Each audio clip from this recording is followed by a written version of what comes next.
Mesdames et messieurs, bonjour. Nous sommes jeudi 5 décembre 2024 et les députés sont conviés au Palais des Gouverneurs pour une séance plénière importante. L'événement du jour informe qu'au menu de ce conclave des députés de la 9e législature se trouve l'examen du projet de loi de finances gestion 2025.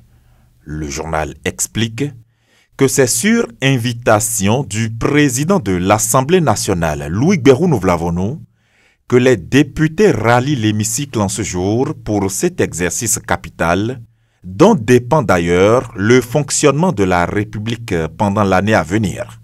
Une prérogative conférée à la représentation nationale par la Constitution béninoise, à travers son article 109 qui dispose que l'Assemblée nationale adopte la loi de finances dans les conditions déterminées par la loi. Selon Éveil Info, l'exercice de cette prérogative par les députés intervient dans un contexte politique tendu où la majorité présidentielle et l'opposition affûtent leur position en vue des échéances des années à venir.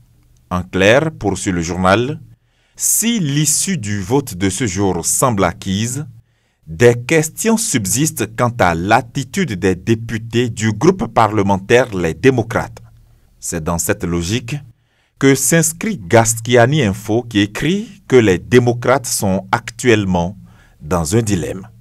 Mon confrère s'interroge de savoir si les députés membres de ce groupe parlementaire voteront pour ou contre ce projet de loi de finances gestion 2025.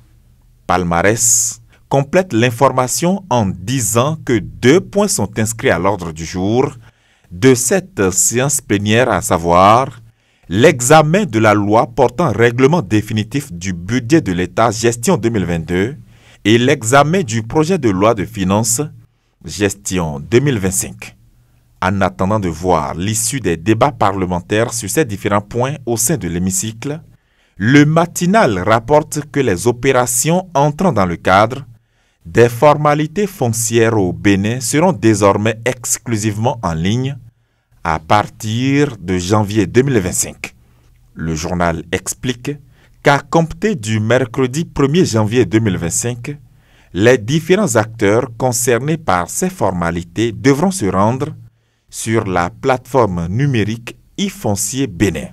Selon les 4 vérités, c'est une nouvelle disposition qui concerne les usagers de plusieurs grandes communes du Bénin, à savoir Cotonou, Porto Novo, Parakou, Abomey-Calavi, Semekoji, Djougou, Pobé, Aplahoué, Boycon, Sakete, Ndali et Grand Popo. Pêle-mêle pour finir avec d'abord Palmarès qui évoque déjà le prochain message du président de la République sur l'état de la nation tel que prévu par la loi fondamentale du pays. Patrice Talon, écrit le journal, est très attendu sur son bilan politique. Matin Libre parle du respect du code de la route en fin d'année et pense qu'il y a nécessité de communiquer sur des infractions méconnues. Fin de cette revue de presse. À demain.